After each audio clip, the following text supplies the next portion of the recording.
मैं एक पॉइंट पर आना चाहता हूँ। आप काफ़ी इमोशनल भी हो रही थी बीच में, जो उनके बारे में बात कर रही थी, मैं आपकी आंखों में देख पा रहा था। मैं आई डोंट नो कैमरा कितना कैप्चर कर रहा था उस चीज़ को। मैं एक पॉइंट पर आऊँगा। बहुत सारे लोग की एक सोच ये होती है कि भाई सीबीआई ने क्लोजर रिपोर्ट लगा दी, उन्हें एविडेंस नहीं मिले, यानी कि जिस व्यक्ति के लिए बात की जा रही थी, जिसके ऊपर आरोप था, वो बेकसूर हो गया।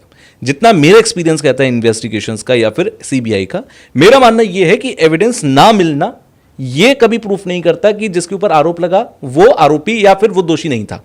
यहां पर अगर एविडेंस नहीं मिले तो क्लोजर रिपोर्ट में सिर्फ इतना कहा जाता है कि भाई इसके खिलाफ कोई एविडेंस नहीं मिला। बाकी कोर्ट के ऊपर कोर्ट उसे किस तरफ लेकर जाना चाहता है उस इन्वेस्टिगेशन को।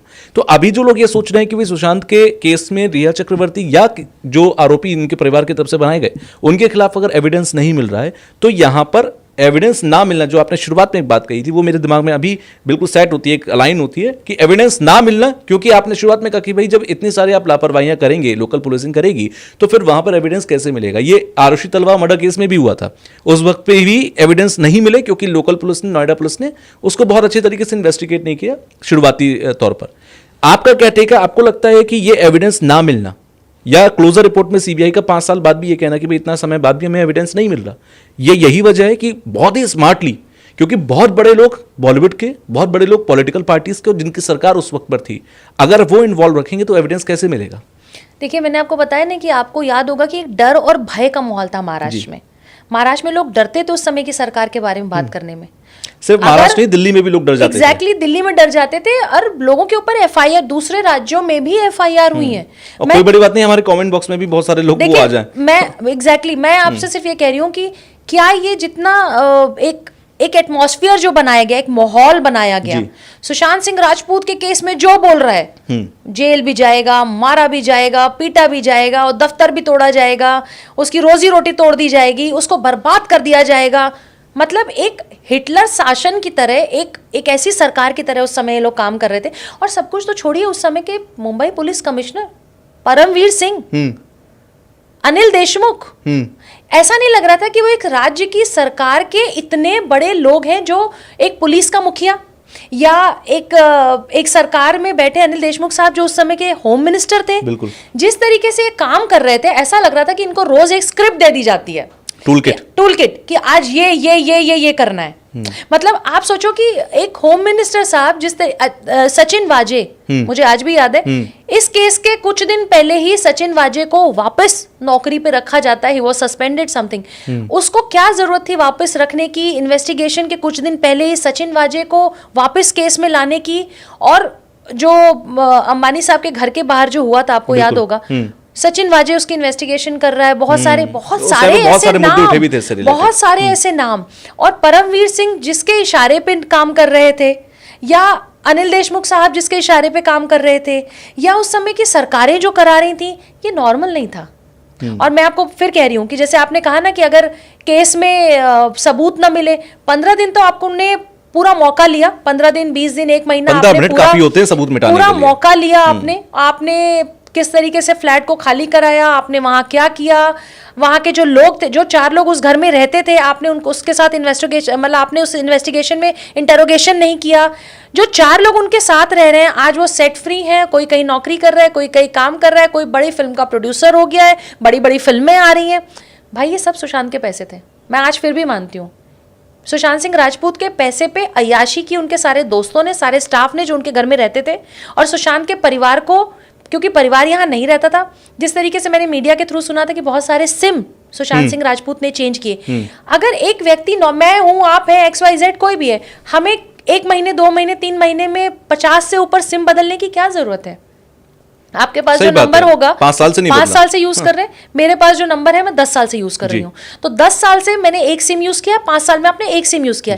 1 महीने में, 2 महीने में, 3-6 महीने में भी एक व्यक्ति 50 से ऊपर सिम क्यों बदलता है? क्यों बदलेगा? और आपको पता होगा कि कुछ दिन पहले ही, उनकी डेथ के कुछ दिन पहले ही, उनके परिवार ने, जो हमने मीडिया में सुना कि उनके परिवार ने भी, उनके जो जीजा जी जो IPS हैं, उन्होंने भी शायद कहीं कोई बात की थी, सिस्टर्स से वो बात करते थे, रेगुलर बात करते थे, और वो अपनी सिस्टर्स के बहुत क्लोज थे, बहुत ज्यादा क्लोज थे। तो ऐसा क्या हो गया कि सिस्टर्स से बात कम हो गई, सिस्टर्स से बात नहीं कर पाते थे, सिम बदल दिए जाते थे, उनका स्टाफ बदल दिया जाता था, जो स्टाफ परिवार रखता था। कर कौन रहा था ये सब चीजें? जो बहुत करीबी होगा, जो आजकल बहुत बड़े बड़े शोज में आ रहा है, जो क्लीन चिट हो सकता है आपको सीबीआई दे दे, जो दी नहीं है अभी। सीबीआई ने अगर एक केस पे जो पटना में उनके परिवार ने एक एफआईआर की थी, अगर उस पे क्लीन चिट मिली है तो क्लीन चिट आपको यहां से तो मिल रही है, क्लीन चिट आपको वहां से नहीं मिल रही, क्लीन चिट आपको जनता के दरबार से नहीं मिल रही। बिल्कुल। वो सारे लोग जो बहुत बड़े राजनेता, बहुत बड़े बिजनेसमैन या बहुत बड़ी एक्ट्रेस कोई भी बनना चाहता है, मुझे लगता है सुशांत सिंह केस के बाद आपका पूरा जीवन बदल जाएगा, लेकिन आपका जो चरित्र है वो जनता के सामने आ चुका है और आपका जो चेहरा है वो भी जनता के सामने आ चुका है। तो आप कभी भी 100 करोड़ की बहुत बड़ी एक्ट्रेस के तौर पे तो कभी नहीं लॉन्च हो पाएंगी। XYZ जो भी इसमें इन्वॉल्व थे, जो भी महिलाएं या जो भी लोग थे, तथा कथित गर्लफ्रेंड और व्हाटएवर जो भी कहेंगे उनको, मैं तो नाम भी नहीं लेना चाहती, बस मुझे इतना पता है कि चरसी गंजेड़ियों का इंटरव्यू लेने वाले पत्रकारों की हिम्मत आज तक उनके परिवार में उनकी किसी बहन का, उनके पिता का इंटरव्यू लेने की क्यों नहीं हुई। हमने एक पक्ष क्यों सुना, हमने क्यों सुना वो दूसरा वो पक्ष जो उनके साथ रह रहा था, उनके ही पैसों पे विदेश जा रहा था, अपने तो अपने भाई को भी लेके आके आप उस पैसों पे आप एंजॉय कर रहे थे। वो परिवार आज तक ये जानना चाहता है कि उनके बेटे के साथ क्या हुआ। वो लाखों करोड़ों फैंस जानना चाहते हैं कि उनके सुपरस्टार के साथ क्या हुआ। जो हैशटैग चलता है उसमें सिर्फ भारत के लोग नहीं लिख रहे, उसमें विदेश में बैठे लोग लिख रहे हैं। मैं आपको एक भी बता दूं, पॉडकास्ट मैं सुशांत के केस के दौरान मैं किसी महिला से मैं संपर्क में आई और वो बाहर रहती हैं ओमान में, और उनका नाम नहीं लूंगी मैं, और सुशांत ने चांद पे जमीन खरीदी थी। हाँ बिल्कुल, सब जानते हैं। आप यकीन करेंगे कि वो इतना ज़्यादा सुशांत की फ़ैन थी, सुशांत में उनको उनका बेटा, उनका दोस्त, उनका परिवार दिखता था। उन्होंने सुशांत के चांद की ज़मीन जहाँ सुशांत ने खरीदी थी उसके आसपास बहुत सारी ज़मीनें खरीद ली, सिर्फ इसलिए खरीद ली कि मेरे सुशांत के आसपास भी कोई ना रहे। वो प्रेम देखिए, वो स्नेह देखिए, उस महिला का वो इमोशंस देखिए, उस महिला का जो सुशांत से कभी मिला नहीं। And I am so lucky कि सुशांत के केस के बाद और आज तक मुझे बहुत सारे लोग ऐसे मिलते हैं, देश विदेश से फ़ोन करते हैं, और मैं अमेरिका से भी कुछ लोगों के टच में हूँ जो सिर्फ मुझसे इसलिए टच में आए कि मैं सुशांत का केस लड़ रही थी। और मैं बार बार ये बात कहती हूँ, आई ओ टू सुशांत, क्योंकि मेरे एनजीओ में बहुत सारे लोग राशन भेजते हैं और वो ये कहते हैं कि ये हमारे सुशांत के लिए है, हम सुशांत के नाम पे दे रहे हैं। तो अन्नपूर्णा केंद्र जो हम चलाते हैं उसमें मुझे लगता है कि 100 किलो से ज़्यादा अनाज आज भी लोग सुशांत को अपना भाई, अपना दोस्त, अपना बेटा समझ के देते हैं। तो ये सारे जो कनेक्शन है, जो सारा इमोशंस है, ये सब गलत हो सकता है।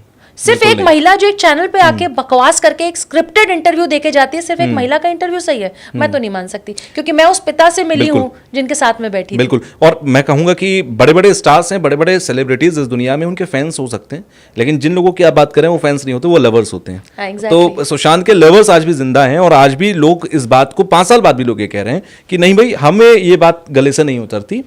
अब मैं एक और पॉइंटर पर आता हूं। यहाँ पर आपने बीच में जिक्र किया था बॉलीवुड के बहुत सारे लोगों का, उस वक्त भी बहुत सारे लोग थे जिनके, बहुत सारे लोगों के नाम भी शामिल हुए थे, बड़े बड़े प्रोडक्शन हाउसेस के नाम इसमें शामिल हुए थे कि भाई शक इन पर भी है, ये लोग भी ऐसा कर सकते हैं। चलिए, सोशल मीडिया पे 50 बातें चलती हैं, हम उन बातों पे नहीं जाते।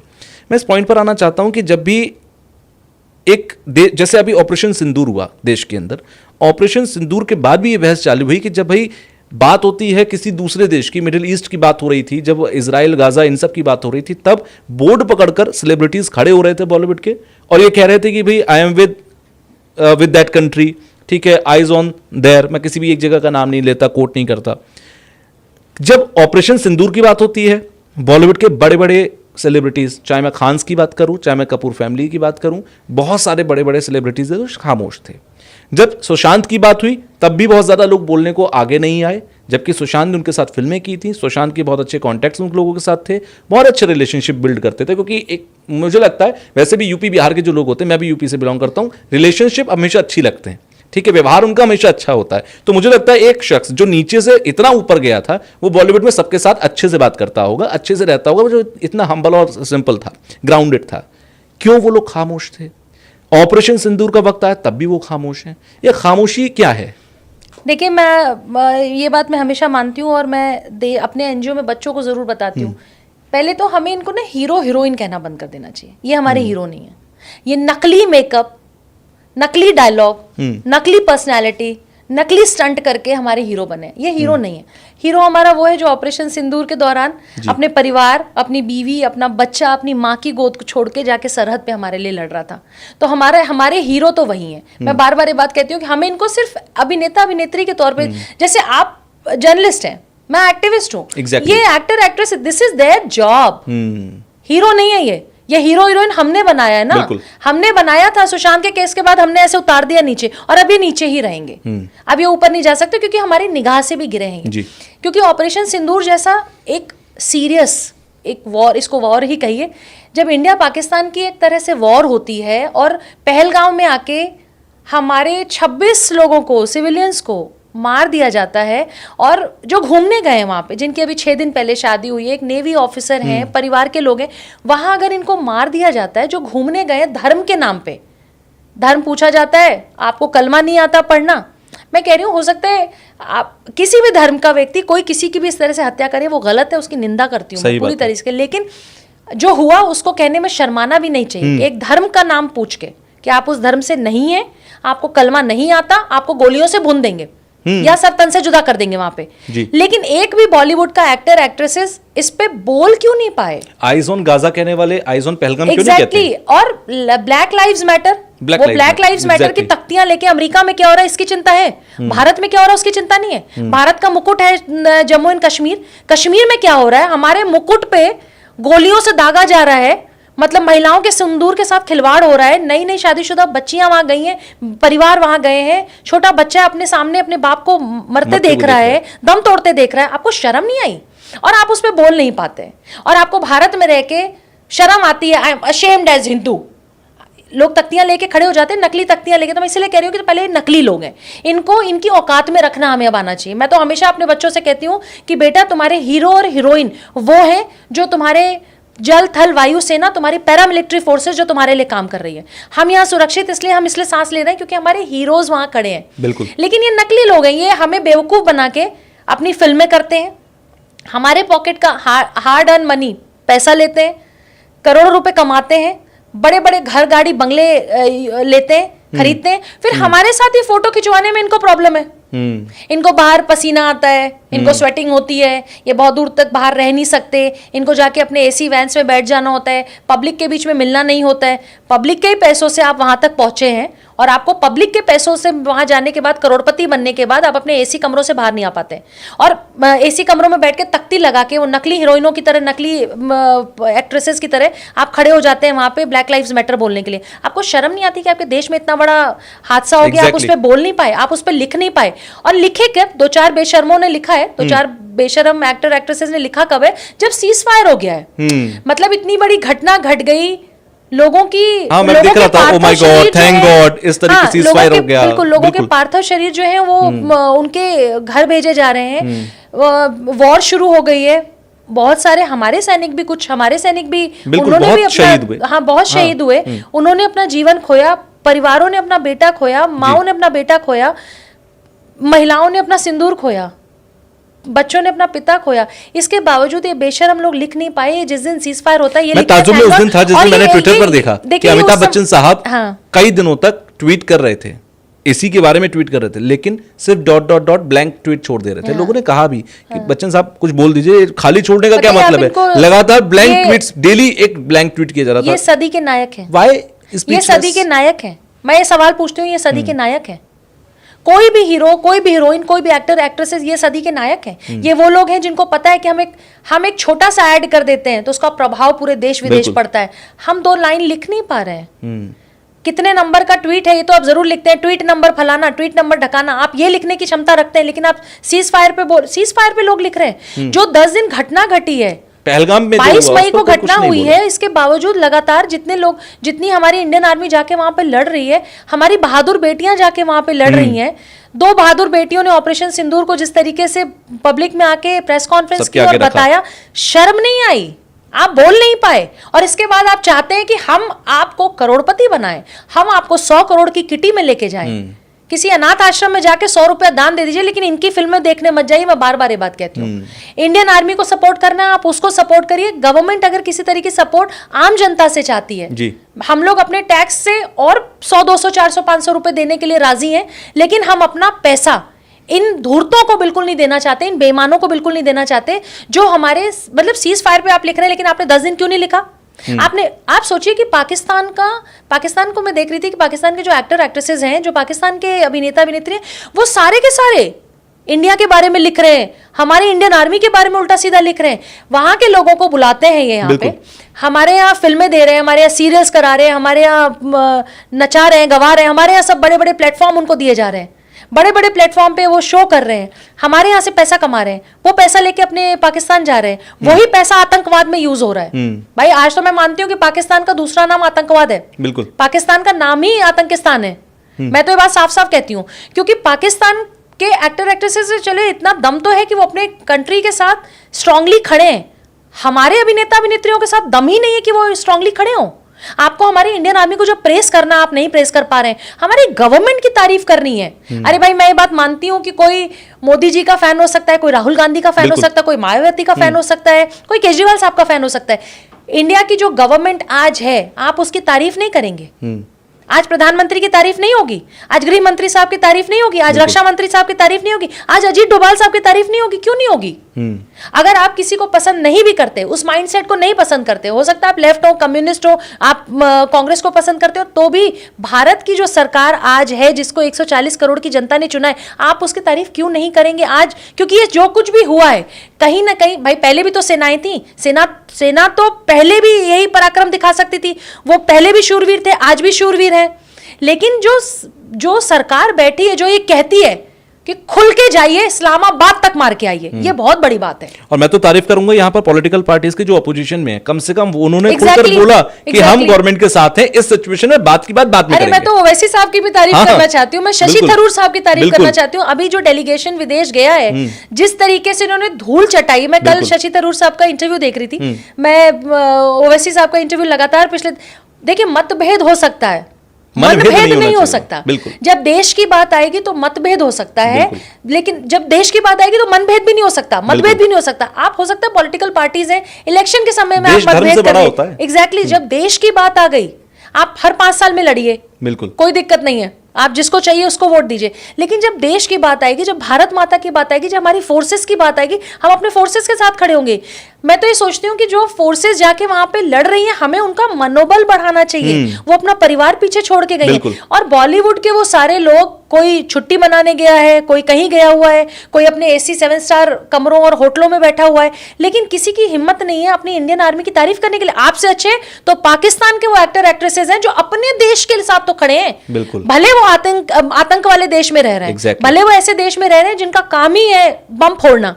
भाई आज तो स्थिति ये है कि अगर आप कहीं एयरपोर्ट पे कहीं बैठे हुए हैं और बगल से कोई पाकिस्तानी आपके बगल में बैठा हुआ है, तो कहीं ना कहीं शक की नजर से देखा जाता है। तो वही बात है कि वो गेहूं के साथ घुन भी पिसता है। तो पाकिस्तान में जो अच्छे लोग होंगे वो भी पिस रहे होंगे, लेकिन मैं अच्छा क्यों कहूं? मैं तो अपने देश के साथ खड़ी होंगी भाई। जब भी इंडिया पाकिस्तान की बात आएगी तो मैं हमेशा भारत के साथ खड़ी हूँ। हम कल भी भारत के साथ खड़े थे, आज भी, कल भी भारत के साथ।